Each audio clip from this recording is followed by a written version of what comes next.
Hello, hello, hello. Welcome, welcome, welcome. Good morning, good afternoon, good evening, wherever you may be. Welcome back to my channel, My Loverlies. If you've never been here before, thank you so much for clicking on my video. I am so happy you found me. I do so hope that you will like and subscribe before you leave. Become part of the Mama family. Mama's got you back, at least where makeup's concerned, and definitely when that makeup is cheap. Today is True Love Tuesday, and we are talking about probably one of my very favorite actresses of all time.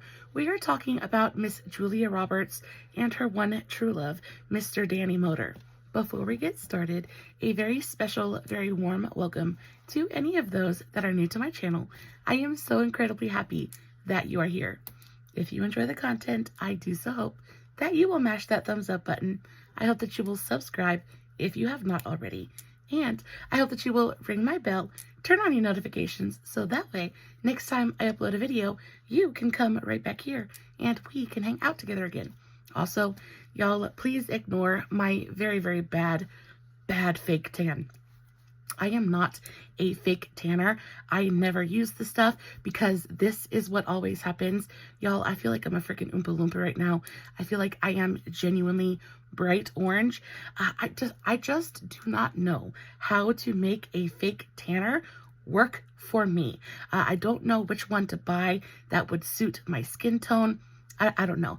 Every single time I try one though, it just backfires on me in a very, very big way. So let's try to look over that. Guys, of course, I do have my eye makeup done already. I cannot tell you guys a story and do my eyes at the same time. Just not capable of it. But I did make sure to film a TikTok on today's eye look just in case you're interested. I very much love the way that it turned out. I used the Anastasia Beverly Hills Nouveau palette. So, we'll talk about that one in a later video, but I have feelings about it and not all of them are good. Also, guys, I will list all of the tags for all of my other socials, Facebook, Instagram, all that good stuff in the description box below. If you are not following me on all my other socials, you definitely should go do that. I post fun content every single day, and if you're following me everywhere, you don't have to worry about missing a single moment of it. Also, if you see me looking over in this direction, it is because I am looking at my notes. Guys, it's True Love Tuesday, which means we're going to be here for probably a hot minute. So I hope that you will sit back, get comfy, get cozy, get you a big old glass of something to drink, and let's go ahead and dive in. Julia Roberts is quite probably the most famous actress of her entire generation. Guys, she was America's sweetheart. She had talent for absolute days.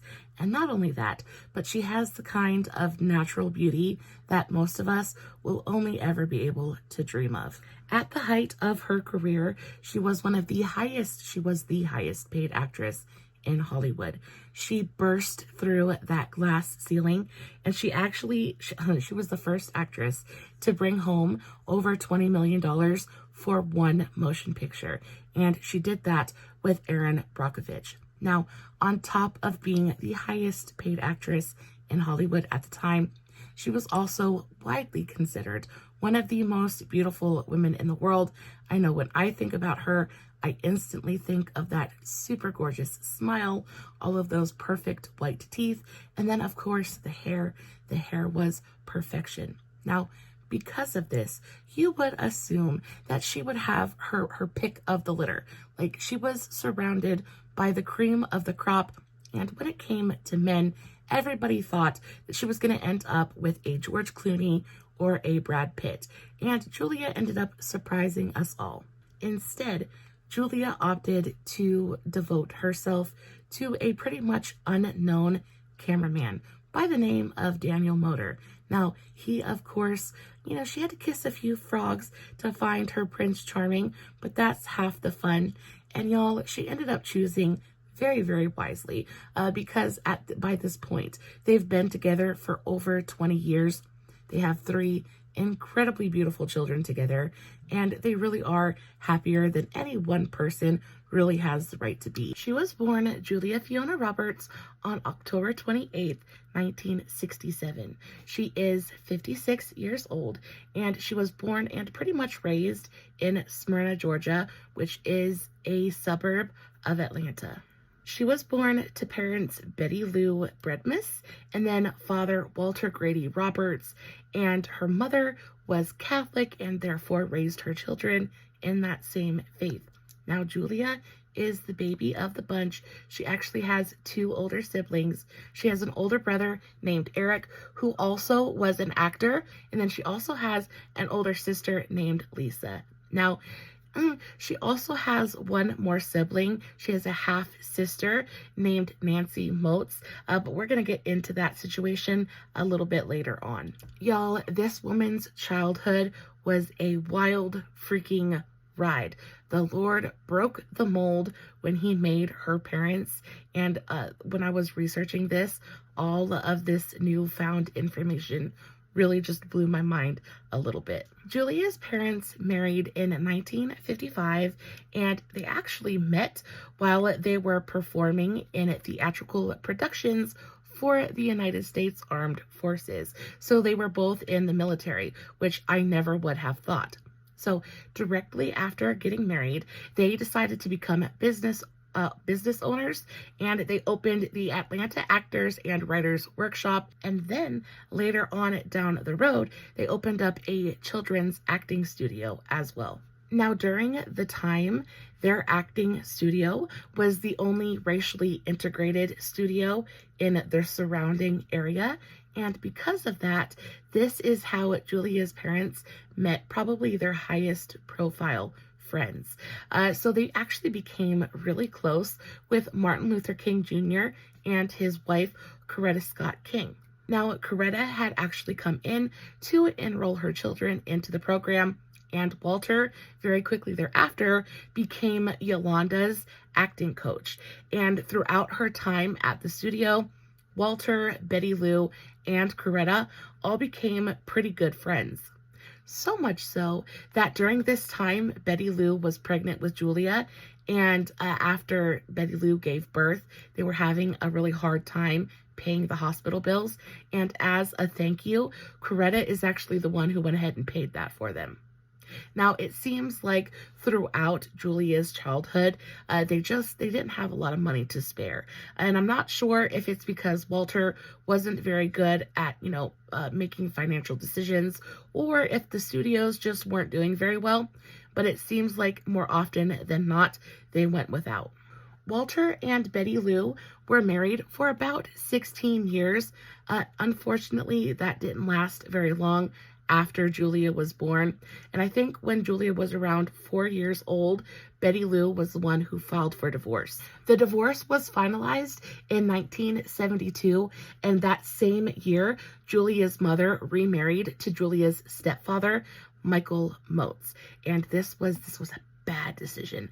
Bad decision. Now, Julia absolutely detested her stepfather, and probably the reason for that being is because he felt very much the exact same way about her. Michael was not a good man in any way, shape, or form, and somehow he managed to be an even worse stepfather and husband. He was chronically unemployed, and he was quite often very abusive, both mentally, physically, and emotionally, to both Julia and her mother. On top of that, y'all, they were broke. If they thought they were broke with Betty Lou's first husband, it was that much worse with the second. Julia's half-sister, Nancy, was born in 1977, but sadly, she passed away on February 9th, 2014 of an apparent drug overdose.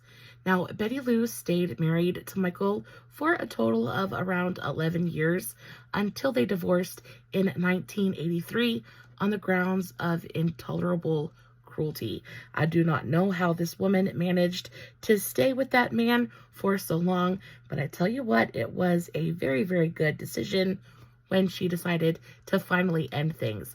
Now, Betty Lou would go on to say that marrying Michael was one of the worst mistakes that she ever made, and if she could go back in time, we all know hindsight is 2020. She did say that if she could go back and change things, she would have never married again. She would have just stayed single. As a child, Julia actually wanted to be a veterinarian, and despite her toxic, abusive home life, she excelled in school. She played the clarinet in her school's band. She was very well liked by peers and teachers alike, and after graduating from high school, she attended Georgia State University.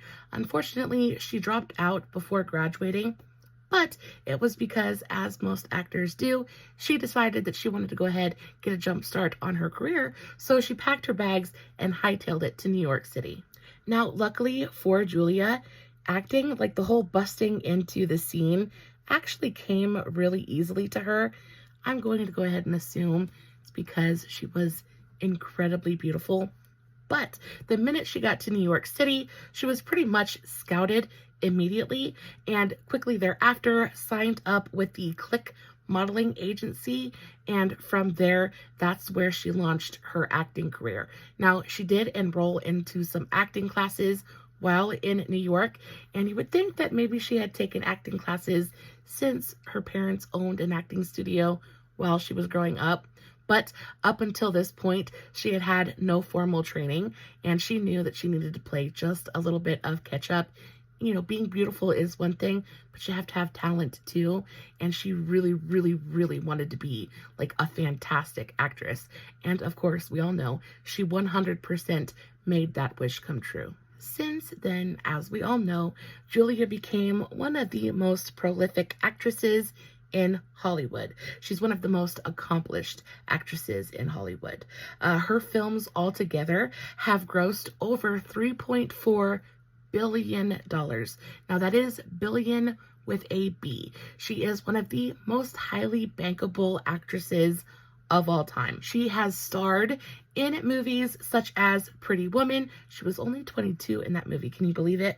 Runaway Bride, Sleeping with the Enemy, which is one of my all-time favorites, Steel Magnolias, which was like the thing that really, like that was how she burst onto the scene. Steel Magnolias was her big break. My Best Friend's Wedding, which is another complete and total classic. We've got Erin Brockovich, which is the movie that she burst the glass ceiling with, came home with the biggest paycheck of all time. Eat, Pray, Love. Like, she's been in a bunch. Stepmom, which is another one of my all-time favorites. Mona Lisa's Smile. And then she also played Tink in the movie Hook with Robin Williams. Y'all, if you haven't seen the movie Hook, you are completely missing out. It is by far and away like top 5 for sure of my favorite, all-time favorite movies from when I was a kid. We had it on VHS, and I watched that movie over and over and over. And I remember seeing her as Tink. She wasn't like a big role in that movie at all, but she just, like, with those super cute wings and the short pixie cut, she just looked absolutely adorable. All in all, Julia has amassed about 70 lead acting credits throughout her career, and she's won about 62 different awards. 62, y'all. That is a butt ton. And she's won 62 awards out of 122 nominations. That's got to be a record of some sort. I'm not for sure, but it just seems like an awful lot. In addition to acting, Julia agreed to be the face of Lancome. We all know that. I know that I have seen those La Vie est Belle, the perfume commercials. I've seen those 1,000,001 times. She looks absolutely freaking stunning in those commercials. And actually, her partnership with Lancome, like the first ad that she did, she got $20 million from that. And then she's worked with them ever since. And all in all, she's made about $50 million through her partnership with Lancome. In 2000, she launched her own production company, Shoelace Productions. And as of now, she has an estimated net worth of over $250 million. Y'all, in my opinion, that is quite a freaking accomplishment. Now that we've got the career out of the way, let's go ahead and dive in to the juicy bits. Now, unfortunately, you don't usually hear too awful much about Julia. You don't hear her name mentioned in the news or the tabloids or the media very often, and that is because she has gotten very good at keeping her private life private. But lucky for us, that was not always the case, and a lot of her earlier relationships were very, very messy. Now, as I said, Julia certainly kissed a few frogs before she found her Prince Charming. Now, first up on the list, Julia's very first foray into publicly dating or Hollywood romance was with none other than the incredibly dreamy Mr. Liam Neeson. Now, Julia and Liam met in 1987, and Julia was just a baby. She was only 19 at the time, and during that time, they starred in the movie Satisfaction together. And y'all, the chemistry between the two of them was very real. It was very intense. You have Liam, who is quite a bit older than Julia at this time. Because like I said, Julia was only 19, but Liam was freaking 35. So that is a 16-year age difference, which is gigantic, especially when you're that young. But I can completely freaking understand it, y'all. I can understand it. So you have Julia, who is starring beside Liam Neeson, and he's got the accent, and he's tall, and he's got those blue eyes, and he's just incredibly attractive. And at that point in time, he was very much a player. We have spoken about Mr. Liam Neeson here on True Love Tuesday before. We spoke about him and his late wife. If you didn't see that video, you definitely should go check it out. It was a really, really good one. Liam Neeson's love story is actually incredibly tragic. Very, very sad stuff. And I have nothing but respect for that man. I think he's genuinely freaking awesome. So no hate to his relationship with Julia. But they had a really wonderful, very intense relationship. They dated for a little bit over or a little bit under around a year, and then they parted ways. There was no animosity between them. Julia, I am sure, learned quite a bit from Mr. Neeson, and then he went on to find the love of his life, and she went on to find the love of hers. Now, after Liam, the next year in 1988 is when Julia began filming for Steel Magnolias. And again, I think it is so incredibly, like, a lot of actors and actresses, their stories are very, very similar, because you're on set, you're working really closely with somebody, and of course, you're all actors, you're all making movies, so you're all very, very pretty young things, right? So you work really closely together, attraction builds, and then you end up dating. Now, Julia's love interest in the movie Steel Magnolias was none other than Dylan McDermott. And y'all, we all know who Dylan McDermott is. He is incredibly attractive. I know that we've all probably had a crush on him at one point in our lives or another. So they began dating, and their relationship actually got really serious. So they dated, I want to say, for around 2 years. They ended up moving in together. They actually ended up getting engaged. Just a quick note before we proceed with the story, but these Essence Baby Got Bronze sticks, I am so totally in love with these things. They smell like freaking watermelon. I love the color. This is the shade Moon Dust, and it is the perfect contour color. Love it so, so much. And y'all, best part about it, they're like $5. These things are genuinely delicious. But anyway, so she is dating Dylan. They are together for a little bit over 2 years, until suddenly Julia ends up calling off their engagement. She is the one who ends up breaking up with Dylan, and I don't think it's a super amicable breakup. I think Dylan was a little bit blindsided by the whole thing, and maybe, I don't want to say bitter, but definitely not happy about it. So they did part and go their separate ways, but I don't think it ended very amicably at all. And then very, very shortly thereafter, Julia ends up hopping into her third relationship, and the messiest of all of them. The year was 1989. Julia has just finished filming Pretty Woman. She's 22 years old, and she is hot stuff. She is definitely at a peak in her career, and she is all set to start working on her next project, the film Flatliners, with co-stars Kevin Bacon and Kiefer Sutherland. Julia is fresh out of a relationship. She has very recently ended her engagement to Dylan McDermott, and the very second that she steps on set, her and Kiefer, it's like freaking fireworks, y'all. Something happens. I don't know if it's like an animal magnetism. I don't know what it was, but y'all, it was like they were drawn together like two freaking magnets. They were both very, very young. They were both pretty much just starting out really in their careers, both incredibly attractive, you know, like pretty young things, and they're thrust together on set, and things just kind of happen. Now, whereas Julia has just ended a relationship and ended an engagement, Kiefer, on the other hand, he is not on the market. He is very much, he's a married man. He is a married man in a committed relationship with babies. Kiefer had actually just married his first wife, a woman by the name of Camelia Kath, just 2 years earlier in 1987. And together, they had just had their first baby together, a little girl. And on top of that, Camelia had a daughter from her previous marriage. I think she was married to a guitar player. Unfortunately, he passed away and she was a widow. So into her new marriage with Kiefer, she had brought her very young daughter. So technically, they have 2 children together. Now, of course, I wasn't there, so I don't know for sure exactly what happened on set. I don't know if they were if they were playing around together while Kiefer was still married or not.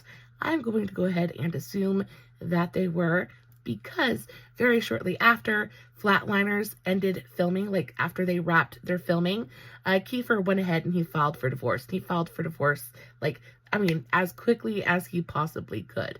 And again, you know, I don't think that cheating is ever appropriate. I don't feel like cheating on your spouse is ever the answer. However, it's history now. There's nothing we can do to change it. All I'm here to do is just kind of report on it, right? So I'm going to go ahead and assume that they kind of messed around on set. There was this little game of cat and mouse. They flirted, they chased each other around a little bit, and then eventually, you know, on-screen flirtations became real-life romances, and they ended up in a relationship. I guess the heart wants what the heart wants, and people are going to do exactly what they want to do anyway. So, after Flatliners wrapped, I think the same month it wrapped, or maybe a few months after, in January of 1990, Julia is up on stage accepting a Golden Globe Award for her role in Steel Magnolias. And during her acceptance speech, she makes sure to mention her blue-eyed, green-eyed best friend. Now, y'all, we all know exactly who she was talking about. We know that she was talking about Kiefer, and from that, we can infer that they very much were in a relationship at this point in time. The very next month after the acceptance speech, that is when Kiefer goes ahead and files for divorce from his wife. And in his divorce petition, he ends up asking for just pretty much just split everything down the middle, including custody of their 2 children. Flatliners ended up releasing in August of 1990, and that same exact month is when Kiefer and Julia decided it'd be a good time to announce their engagement. Now, there comes to be a little bit of a recurring theme with Miss Julia, and she just likes to go for it. She does not take time to sit and think things through. She is very impulsive, especially when she was younger. Very impulsive about things, and when she finds something she likes, she just kind of goes for it. And the same was true for her relationship with Kiefer. I don't think that they were dating very long at all before they were engaged, and then after they got engaged, it was kind of like a race to the finish line, and it was just like they were planning their wedding as fast as they could. Unfortunately, guys, the planning of the wedding is where things kind of go awry, and it really did cause the breakdown of their entire relationship just in general. Julia and Kiefer's relationship was pretty much all anybody could talk about anyway, so the fact that Flatliners kind of flopped in theaters wasn't that big of a deal, because people, after they found out about the whole Kiefer-Julia situation, they went to go see it just to see what it, what had started everything off. Now, like I said, the wedding became such a big deal. Both Kiefer and Julia are such major stars at this point in time. Paparazzi is absolutely everywhere. And, guys, they're trying to plan this wedding. They are intending on inviting over 150 guests. The whole thing is planned to go down on June 14th, 1991. It's supposed to take place in front of over 150 guests at the 20th Century Fox Soundstage 14. And the more they plan, the bigger this wedding gets, the more it's spoken about in tabloids, in the news, in media, whatever. And very quickly, it became less about Julia and Kiefer and more about just the grandeur of it all, right? It became more about the spectacle of it all, rather than the relationship between Julia and Kiefer. Now, I will say that I really love the kind of like the motif that she had going on for the wedding. Her colors were this really gorgeous seafoam green. All of her bridesmaids were gonna wear like these really gorgeous, I think it's Manolo Blahnik, something like that, super expensive designer shoes.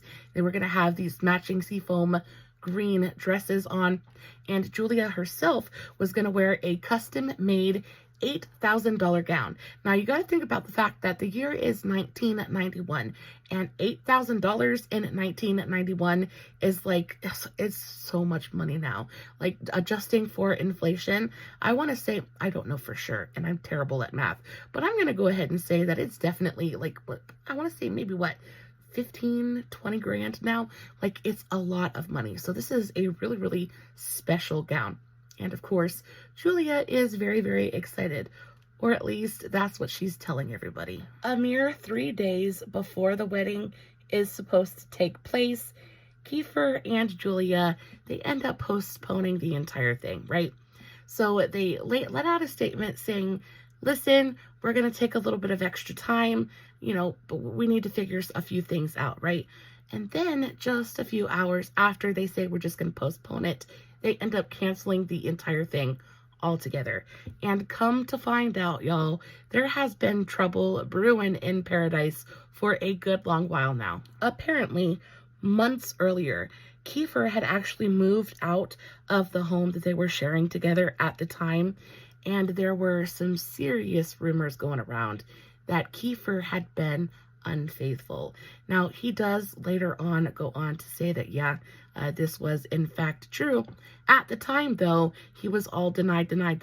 I don't remember which media outlet released it at the time, or like which one broke the news, but apparently Kiefer had been having an affair with a go-go dancer by the name of Amanda Rice. And of course, upon hearing this, Julia is like, what the frick? Like, what the frick is going on? Who do you think you are, right? Like, how dare you? So, of course, after she hears that, she's just done. She's Julia friggin' Roberts. Like, she doesn't have to put up with this bullcrap, right? And on top of the fact, they were both very young, and I don't think either one of them was truly ready for the magnitude of actually getting married and devoting yourself to somebody. Like, neither one of them, they were babies at the time, and neither one of them was ready for that big of a commitment. So they ended up calling the wedding off. This beautiful $8,000 gown never got worn down the aisle. All of this money wasted, but I guess they're movie stars, so it's really not that big of a deal. However, Kiefer, he went into damage control. He went into like overdrive damage control just a little bit, because a few days, I think actually on the same day that the wedding that never happened was supposed to happen, Julia was seen out having lunch with Kiefer's best friend, Jason Patrick. And Kiefer took this and he kind of ran with it.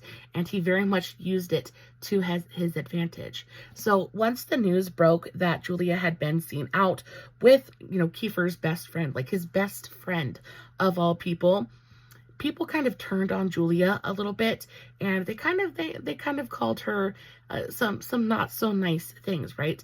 They blamed her for the fact that the marriage never took place, conveniently forgetting all about the fact that months earlier, Kiefer had stepped out on Julia with a go-go dancer by the name of Amanda Rice. Like, everybody conveniently forgot that fact and just kind of jumped on the hate Julia bandwagon. And Kiefer very much, he played into it, very much played the victim a little bit, trying to make sure he could come out of this situation unscathed. And for the most part, he did it beautifully. And for a good long while, people were not very happy with Miss Julia at all. She was able to overcome that stigma, and people kind of she was like, you need to remember that he was unfaithful first, but she did not fare as well as Kiefer did in that entire situation. And then as for her alleged affair with, Kiefer's best friend, Mr. Jason Patrick, they ended up jetting off. They jetted off from London to Ireland, I think, and had a really gorgeous kind of short vacation. They had a holiday, and then they came back and pretty much parted ways, went off and did their own thing. The whole thing was very amicable. Now, Julia says that it was never a romantic situation at all. It's just that Jason was there for her in her time of need. They got along well together and decided to just kind of run away together for a minute, but it was never an actual relationship. It was never romantic in any way. He was just there. He was a shoulder to cry on, and then they parted ways, went off and did their own thing. Even though Julia faced a little bit of backlash from the whole Kiefer situation, she was able to rebound from that pretty easily.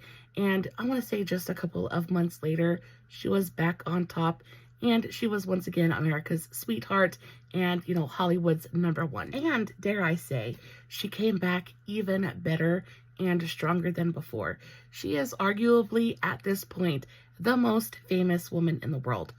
But sadly, her love life just has not fared anywhere near as well as her career. She's been engaged twice. She hasn't made it down the aisle, not one single time yet. And she is quite possibly maybe getting just a little bit disheartened by this point. However, things are going to change for her very, very quickly and in a very, very big way. Julia would go on to meet country music magician Mr. Lyle Lovett in 1992. A few months after her split from Kiefer, they met through mutual friends, though they did later work together on the film The Player. And that's where many people assume that they met, though they didn't. They had met just a couple of months earlier through mutual friends. I think it was at a dinner party, something like that. And Julia was actually a super huge fan of Lyle's before they had ever even met. Remember, Julia is a country girl at heart. She's from the heart of Georgia, and of course has, an epic love for country music. And Lyle knew country music and knew it pretty well, right? On top of the fact, he was very, very handsome. And if you don't know who Lyle Lovett is, he was pretty well known, not only for his music, but for his gravity-defying hair. His hair was just incredible. I'm not sure if he was famous for his music or for his hair. Either way, he was a pretty good-looking man. Now, Julia obviously thought the same thing. And y'all, from the minute they met, they hit it off instantly. Like I said, it's kind of a recurring theme when it comes to Julia's love life. When she sees something she wants, she just goes for it. And when it comes to Lyle, y'all, she broke some kind of record, because they met, they started dating, and they got married all in the same month. They began dating in early June of 1993, and they ended up getting married later that exact same month. Y'all, either they really, really connected on a very serious level, or Julia was she was bound and determined for like the marriage to actually happen this time, and she decided she was going to make it happen so quickly that there wouldn't be time for anything to come between them or like for anything to stop the marriage before it took place. Either way, y'all, they absolutely freaking went for it. And as crazy as the circumstances of their like engagement and their marriage were, for the most part, their entire relationship was really very traditional. Julia and Lyle got married in a sleepy little town in Indiana. They got married in a super cute little church ceremony, and y'all, I feel like they pulled it off, especially considering that they only had 72 hours to plan the entire thing. So they were trying to squeeze the ceremony in between Lyle's concert dates and then also Julia's filming schedule. I think she was filming Pelican Brief at the time. So, like I said, it was just like a spur of the moment kind of thing. Like one day they were just kind of like talking about, oh, well, maybe we'll get married one day. And then all of a sudden they're like, okay, let's just do it. And they did it. So they found a church, they found a pastor, they found a dress. Like the whole thing was just kind of thrown together. Yet somehow it was perfect. So Julia ended up walking down the aisle barefoot in a white comme des garçons. I'm not sure how to say that. I'm probably absolutely butchering it, but she walked down the aisle in a really gorgeous white gown that Lyle had actually bought for her. She walked down the aisle barefoot, and instead of wearing a veil, she wore I think she wore a tulle scarf in place of a veil, I guess. I don't know if she couldn't find one or what have you, but somehow they pulled it together, and she walks down the aisle to Lyle, and it's kind of perfect. Now, that same night, like I said, they had to squeeze it in between everything they had going on at that point. So at that night, Lyle was actually booked to play a gig in front of 10,000 adoring fans. And of course, Julia was right there by his side. And in the dead center of this concert, Lyle ends up pulling Julia out on stage and basically tells the crowd, "Welcome to the very best day of my life," pretty much letting everyone know that they had just gotten married. Now, after news got out that Julia and Lyle had gotten married, the day that Julia returned to the set of the Pelican Brief. If you've never seen the Pelican Brief, it's actually a really fantastic movie. She co-stars opposite Denzel Washington. But she gets back to the set, and surprise, everybody kind of throws her a wedding party. The whole cast and crew, including Mr. Denzel, are actually walking around in matching t-shirts that read, what does it say? "He's a lovely boy, but you really must do something about his hair." Like I said, y'all, this man was just as famous for his hair as he was his music. And then Julie would go on to say that it really wasn't anything that special or like that insane. It wasn't that big. He just had nice hair. But apparently it's something that people fixated on. Anyway, she got a kick out of it. She really enjoyed celebrating with her castmates. And, for 2 years after that, things went really, really well. Julia even actually took Lyle's last name, which is something celebrities don't usually do, but she did. She, of course, still used Roberts professionally, but she did in fact change her name to Julia Lovett, which I thought was an interesting little tidbit. So they ended up picking out a home together to rent in Los Angeles, though they did each keep their own separate homes as well. Lyle kept his home in his home state of Texas, and then Julia kept her home, her apartment in New York City. They also made their marriage a priority, and making sure that they never spent more than a week apart was a very, very big deal for them, which is so funny because before they got married, they had never spent more than a week together. It's a little bit ironic there. But they made their marriage a priority. Their marriage lasted nearly 2 years, but in March of 1995, they announced their separation, saying, "We remain close and in great support of one another." So at that point, Julia was filming Erin Brockovich, and she was seen out dancing with her I don't know. I don't know if he was a co-star, but Ethan Hawke. I don't remember if Ethan Hawke was in Erin Brockovich or not. I don't think that he was, but I could very well be wrong. Anyway, Julia was out seen dancing with Ethan Hawke, and it's kind of like flashback to the situation with Kiefer, and she was out seen dining with Kiefer's best friend, Jason Patrick. So again, people are wanting to kind of assume that she is she's been unfaithful and kind of jumping on the Julia hate train. However, this was just not the case. The split between Julia and Lyle was anything but just, it was just friendly. It was a very friendly split. Lyle still to this day calls Julia's mother mom. Like, it's just that kind of thing. They got together, they enjoyed their time together, but, they kind of realized that it was not necessarily a mistake. But Julia puts it perfectly. She says, "It's actually ridiculously friendly. You'd think people who could be that nice to each other would probably be a fantastic couple, but it just sort of wasn't meant to be. It's not the way that it was intended. We found our little niche and then overstepped it a little bit. In fact, I think it can often be the weaker choice to stay in a situation you're not happy with. But our marriage wasn't a mistake, never a mistake. Too many great things came out of it. We now have this amazing shared experience that never had any nasty moments. And it doesn't even come close. That doesn't even come close to mistake territory." And y'all, I freaking agree with her. Like, if more people had the courage to walk away from marriages once they no longer served, they no longer served the occupants of said marriage, I feel like things would be a whole lot better and a whole lot easier for a ton of people. I do agree that sometimes it's easier to stay because you don't want to have to deal with the divorce. You don't want to have to deal with the backlash. You don't want to have to deal with the failure.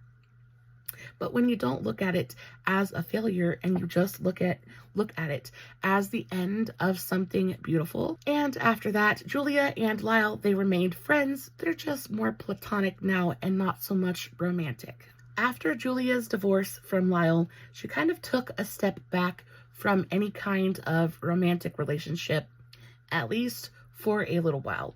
She definitely focused on herself. She focused on her career. She dated a little bit casually here and there, but for the most part, she just enjoyed being single and, had no intention. She had no intention of going out and seeking love. Of course, she wasn't opposed to it. If it just came and bopped her on the head one day, she wasn't going to be like, go away. But she wasn't out actively seeking it. And y'all, it seems like the minute you stop trying, that's when things happen for you. And boy, oh boy, did love happen to Miss Julia Roberts. Y'all, did you know that she dated Benjamin Bratt for a good 4 freaking years? Because I certainly didn't. And it blew my mind a little bit. It was as if Benjamin just kind of appeared out of thin air one day. And at the very moment this woman laid eyes on him, she was just she was totally done for. Ben and Julia met in the late 1997, and they met at an upscale restaurant in New York City. And though them as a couple might seem like a little bit of an unlikely pairing, y'all, Julia was gobsmacked from the moment she met him. It was instant love and lust all wrapped up together in this delightful little bundle. Julia was sitting down at her table, enjoying a rather delicious, kind of fancy supper, and in walks Mr. Benjamin Bratt. He is fresh off of Miss Congeniality. He's looking good. Benjamin Bratt, baby. Let me tell you, Mr. Benjamin Bratt. Yes, please. Yes, please is all I have to say about that man. And Miss Julia, she felt exactly the same way.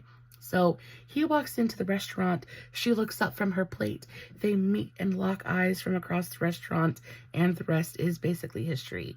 They began dating very shortly thereafter, and the whole dining experience became a very big part of their relationship. They were seeing the whole point of their relationship one of the biggest points is that they were just out and about all the time.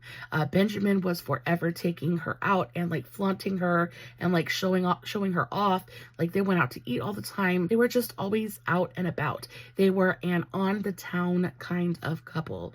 And y'all, incredibly, this relationship with Benjamin would be her longest one up until that point. I think her longest relationship until Benjamin had been maybe about 2.5, maybe 3 years, and she ended up dating Benjamin for over 4. People were genuinely obsessed with them as a couple, and I think most of that had to do with the fact that they just looked disgustingly happy together.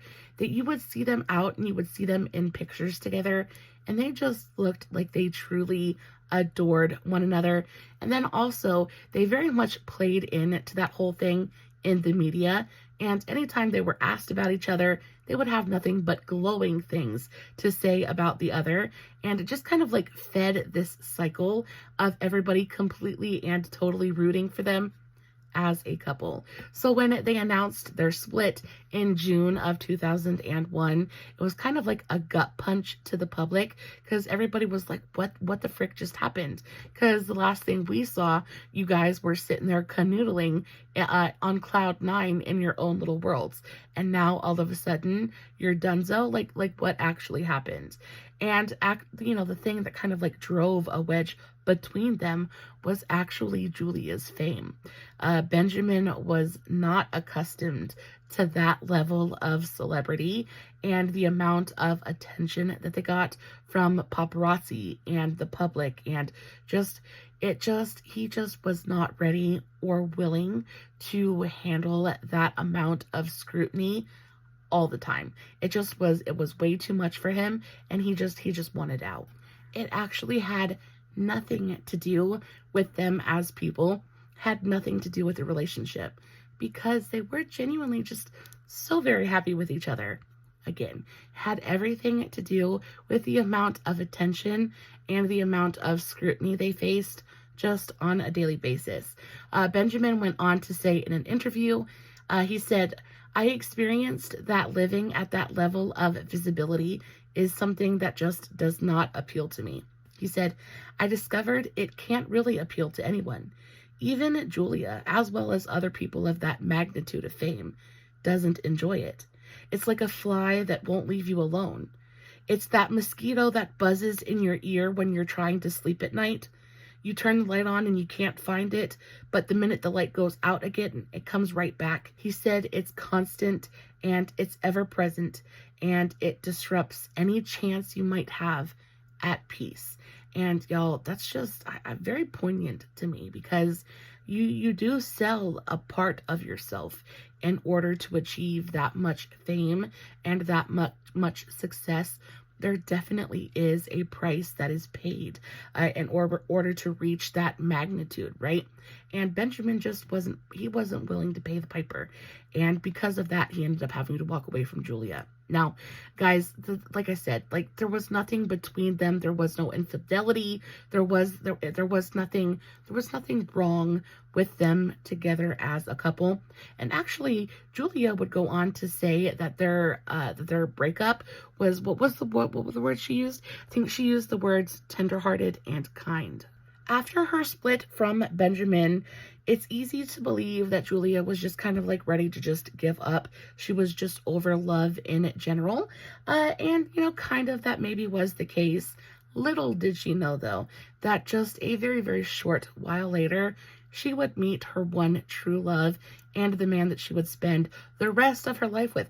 And not only that, but she had already met this man. He was just kind of like sleeping right under her nose, and she hadn't noticed him yet. Not like most of Julia's previous relationships, her relationship with Danny Moder was not like this instant passionate affair, right? There was no instant fireworks. There was no instant animal attraction. It was more like they kind of saw each other on set, and it grew into like a familiarity. And then all of a sudden, before you knew it, they were kind of freaking in love. And oftentimes I find that when it happens that way, It really is. That's the right way for it to happen. Now that big, hot, burning, bright, fireball kind of love is fantastic as well. But I find that usually the slower burn is what's going to take you the distance. When Julia met Danny for the first time, she actually was still in a relationship with Benjamin. So Julia had just been cast in the movie The Mexican, starring alongside Brad Pitt, and on that film, on that set, Danny was there working as a cameraman. Now, Danny is not an actor. He's not a famous man in any way, shape, or form. He's pretty much just like a civilian, right? And that's why I say there was no instant, immediate attraction. There was no, like, it was very much more of a slow burn. They saw each other on set. Now, Daniel is definitely a very attractive man. And again, this is another one of those situations where I don't necessarily want to say that they cheated, but it's kind of hard to assume that they didn't, right? Because they meet on the set of The Mexican. Julia is very much single. Well, she's not single, but she becomes single pretty early on in production. And then you have Daniel, and Daniel he's married at that point in time. He is married to Vera Steinberg, and y'all, if you don't know who Vera Steinberg is, you definitely should, especially if you are into makeup. She's actually a celebrity makeup artist. She just did Zoe Saldana's makeup for the Met Gala. Stunning. Just absolutely incredible work. I went and I checked out her Instagram. She doesn't have a lot of followers, things like that, but the content is A+, and the work she does is just stellar. Really, really fantastic. But he was married to Vera at that point in time, and so again, it's just cloudy. It's just very, very muddy, and you don't know. Of course, we weren't there, so we will never know 100% truly for a fact whether they cheated on their spouses or whether Danny cheated on his spouse with Julia or not. But Julia has gone on record and said that he started his whole divorce, like that whole process, separate and apart from her. And she started her breakup with Benjamin separate and apart from Danny. So, I would like to believe that there's nothing nefarious going on here, like there was no cheating, nothing like that. It does seem to be a little bit of a recurring theme. She's got a little bit of a habit of being interested in taken men. So I don't know how I feel about that so much.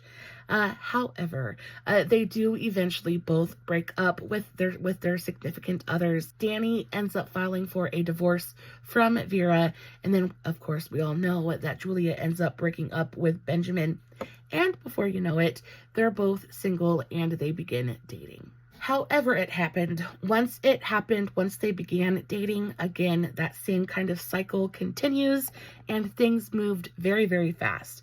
So, like I said, Danny's divorce was finalized in early 2002, and then by July 4th of that same year, July 4th, 2002, y'all, they were getting married. They were getting married, not even just engaged, like they were getting married. And the whole wedding ceremony, that whole thing was an absolute surprise to everyone involved.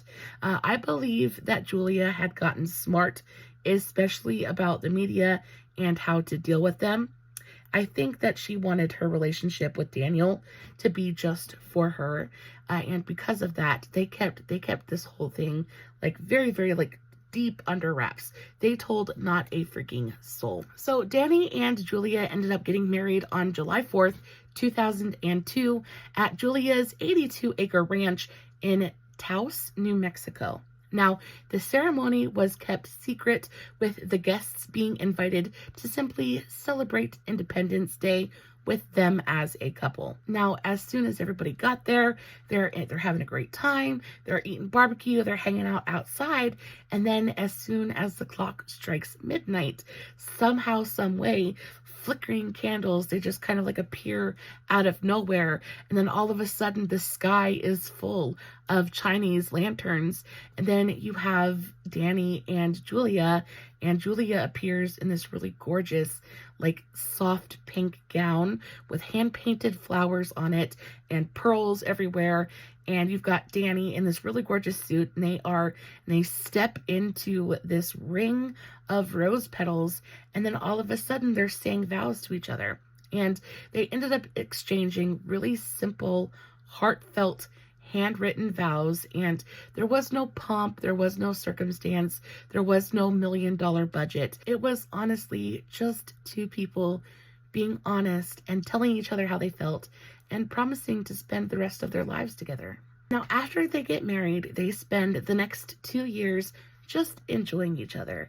They spend their time enjoying newlywed bliss, and of course, Julia continues to work, things like that. But I feel like once they passed that 2-year mark, Julia felt comfortable and stable enough in her relationship to really go to take the next step in life, to tackle that one thing she just hasn't even touched yet, and that would be motherhood. So again, 2 years into her relationship, she's about 36 years old, and she announces that she was expecting not one, but 2 babies. She is pregnant with twins, and she's going to be due sometime in early 2005. However, Julia was certainly not going to let pregnancy slow her down in the slightest. So shortly after announcing her pregnancy, she jets off to Italy, and she goes to George Clooney's Italy mansion. Y'all, we've talked about George Clooney's mansion before. It's freaking stunning, absolutely gorgeous. But she jets off to Italy so she can start filming Ocean's 12. Now, after all of that is said and done, Julia ends up giving birth to 2 incredibly beautiful, happy, healthy little babies. She gives birth on November 28th, 2004, and she names the twins Phineas and Hazel. They gave it 2 years. They took 2 years, really enjoyed their toddlers, enjoyed babyhood, and then they decided it was time for the final addition to their family. They announced that they were expecting the final addition to their family, and Julia was due the next summer. Now, Julia has a habit of giving birth prematurely, so that is indeed what happened again. They welcomed baby number 3 on June 18th, 2007. It was a baby boy by the name of Henry Daniel.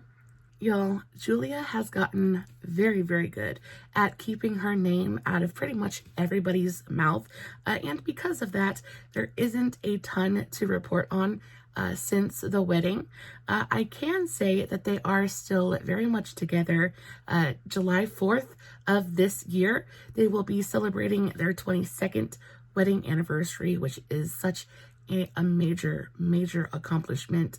They have 3 beautiful, happy, healthy, almost fully grown children together, and they are just as disgustingly happy today as they were the day that they got married. I think all in all, Julia is such an incredibly accomplished person, as an actress, as a wife, as a mother, and I really just don't have much more to say other than I love her so, so very much. Guys, I hope you enjoyed today's video just as much as I did. If you did, don't forget to give it a big old thumbs up before you leave. This is today's finished look. What do we think? Do we like it? Do we love it? Let me know in the comments below. Of course, I will post a full list of everything that I used for today's look in the description box as well. But of course, if you have any questions about anything I used, all you got to do is leave me a comment and I will get back to you. Guys, as always, no filters, no fancy lighting. It is just me sitting in front of my camera telling you guys an epic love story. Hoping you guys are enjoying what I'm doing. And until next time, stay safe, take care of yourselves, and remember, you're important. Bye.